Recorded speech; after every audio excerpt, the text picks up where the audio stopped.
LinkedIn is pretty great at a lot of things, like helping you tap into the latest trends and insights in your field. We cannot stop your coworker from tapping her pencil. LinkedIn can help you find new jobs that align with your career goals. We cannot help you find the source of that weird smell in the office fridge. Ew. And while we can't stop your coworkers from bringing their hobbies into the office, LinkedIn can help you bring your career to the next level. LinkedIn is the network that works for you.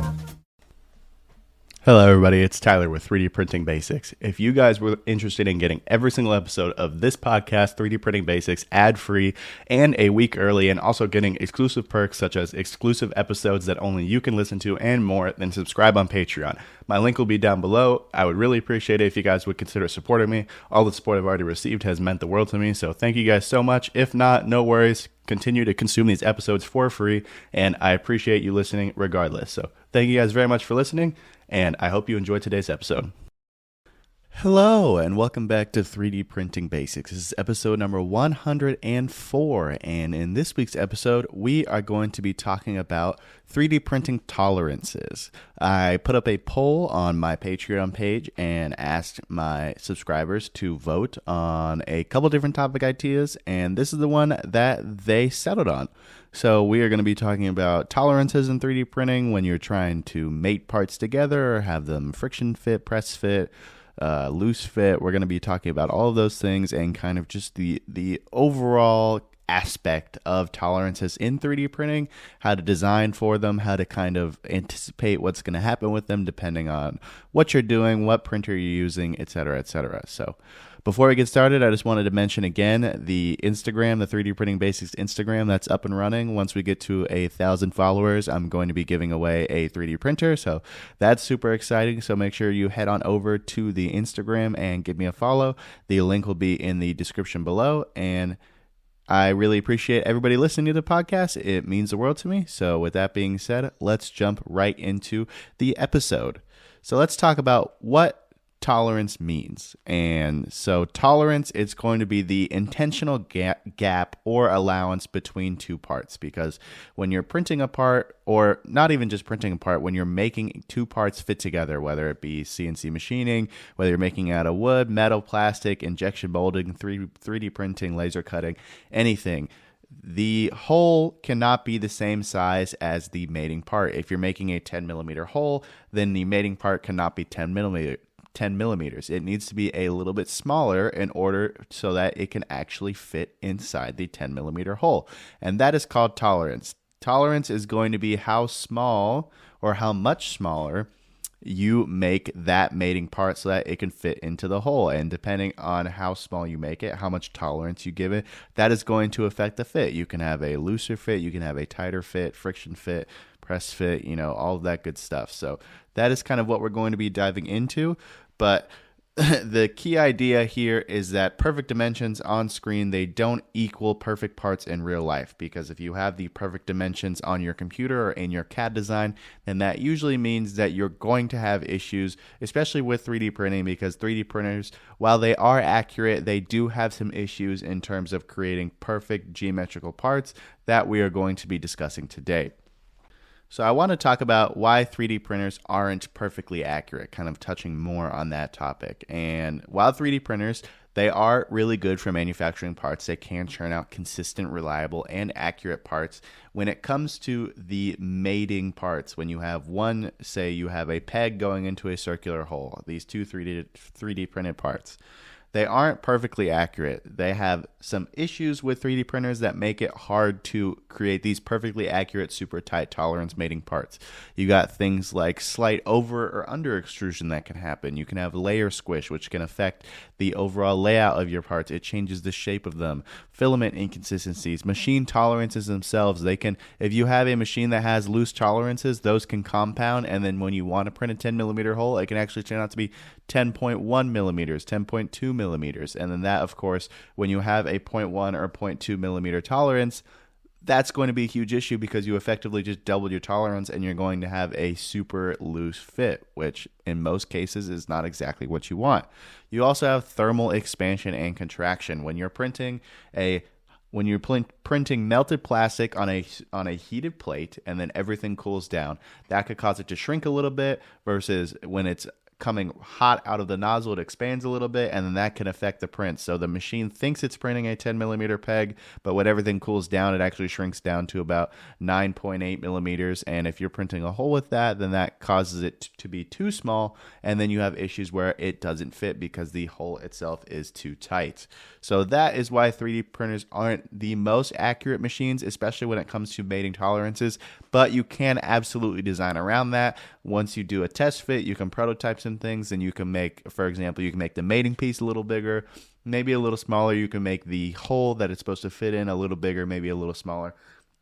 And you can make these adjustments really easily. That's one of the good things about 3D printing is even if you're mass producing something, it's really easy to make changes and sort of adjust on the fly. So it's definitely something that is very nice and helpful.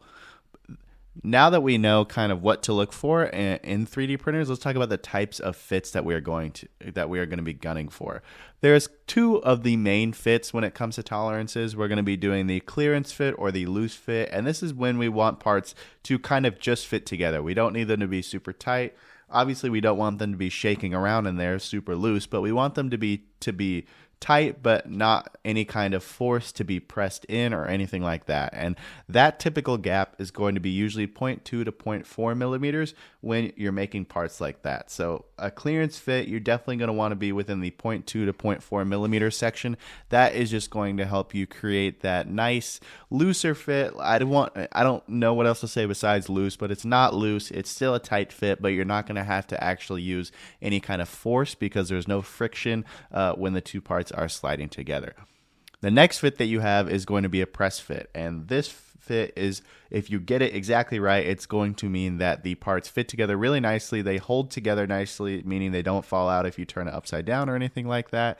The parts, they snap or they press together, and just overall, it is a very clean, very nice fit. And the typical gap that you're going to want to have here, depending on your printer and depending on the sizes that you're working with, is 0.05 millimeters to 0.2 millimeters. And sometimes you're going to have interference here. This is definitely one of the harder fits to dial in. It usually takes a couple tries. You're kind of going to have to feel out your printer, feel out the tolerances that it is able to do, and then adjust from there. But once you get it dialed in, you can definitely churn out repeatable, tight fits that hold together, but don't require like a machine to be able to put together. And then if you turn them upside down or if you try to pull them apart, it takes some actual force instead of them just kind of falling out on their own or due to gravity. The next fit that we're going to have, which is definitely something that doesn't happen too often, especially in 3D printing with my experience, that is going to be the interference fit. And that is going to be something that is really, really tight, and you oftentimes need tools in order to get things to fit together. Normally, these are going to be fits that are permanent or at least semi-permanent, meaning you're not going to take it on and off very often. Usually you put it together once and then you're kind of done with it. And this isn't a fit I really love to do, especially with plastic.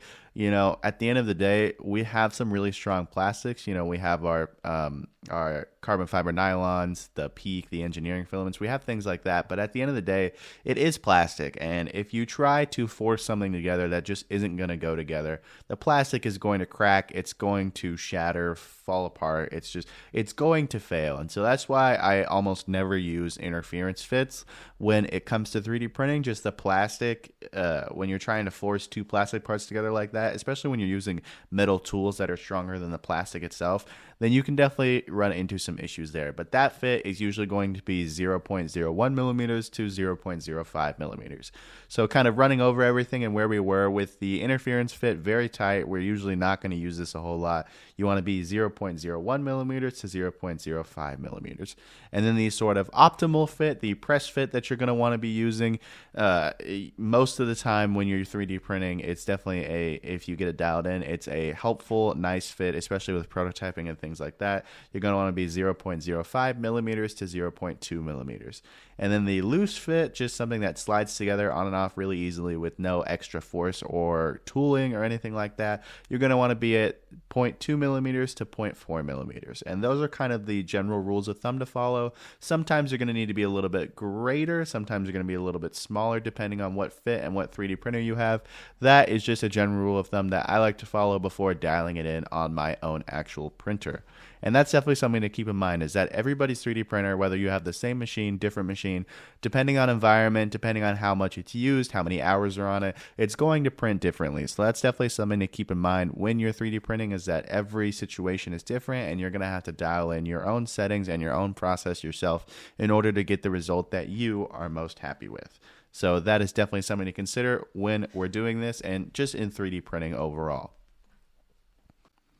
Another thing that I did want to mention before we wrap this episode up is going to be the horizontal versus vertical tolerances.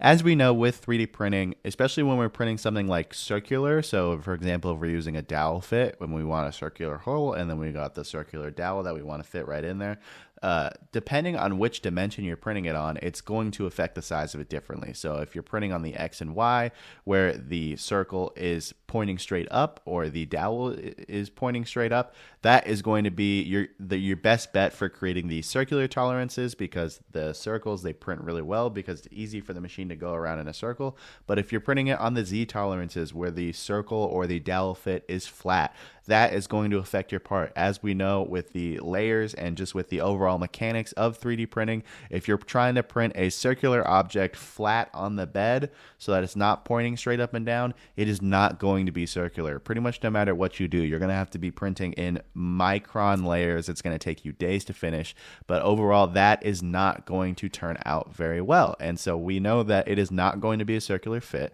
and so you either need to compensate and print the mating part on the same level and kind of adjust your tolerances to find the good fit for you, or you're going to have to flip the whole part so that it's printing up and down. But that is definitely something that I wanted to mention so that we make sure that we are on the same page there, that not only does the tolerance and the fit that you're using matter, but also the orientation matters. If you're printing straight up and down, you're printing those straight perfect circular holes that 3D printing is good at printing, then you don't need to worry as much. But if you have an orientation where you have to print the circular opening flat or anything like that, even with rectangular fittings, and you're going to have to use supports because it can't bridge over open air, that is definitely something to consider as well. That is going to affect the overall geometry of the fit. And so that is why it's definitely very important that you test your parts before printing the final one, especially if you're printing something like for a customer. You really need to test your fits. Whenever I'm printing something for a customer that requires mating parts like that, I almost always check my fits, and that is something that actually almost burned me a little bit on my last project. I was printing a giant cityscape. We're talking, it probably ended up being like 4 feet by 4 feet, and so we had slats on the bottom with dowel holes so that it could tie all these sort of puzzle pieces together, because I couldn't print the whole 4x4 piece at once. So 4 feet by 4 feet, we couldn't print all of that at once, and so we had to split it up in different pieces, and then we wanted to tie it together with these slats going diagonally across everything with the dowel holes that fit. And so I created the dowels.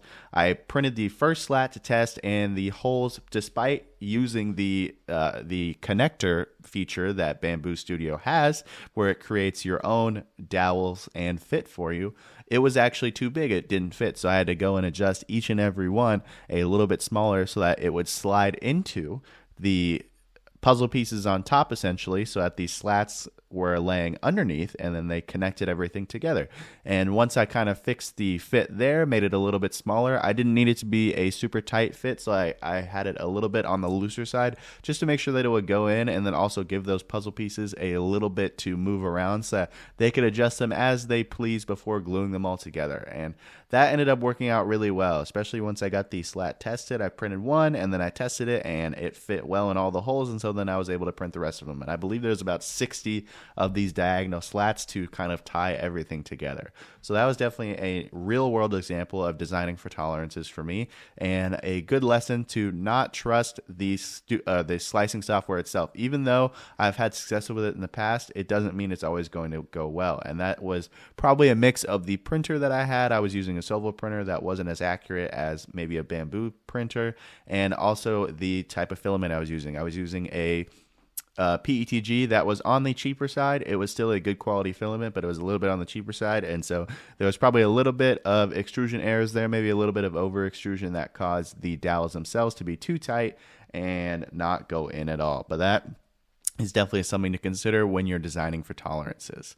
And with that being said, that's all I have for you guys today. I hope you guys enjoyed the episode and were able to understand a little bit more about designing for tolerances in 3D printing and kind of what to look for and how to understand the best way to go about it so that you're getting the desired fit that you want.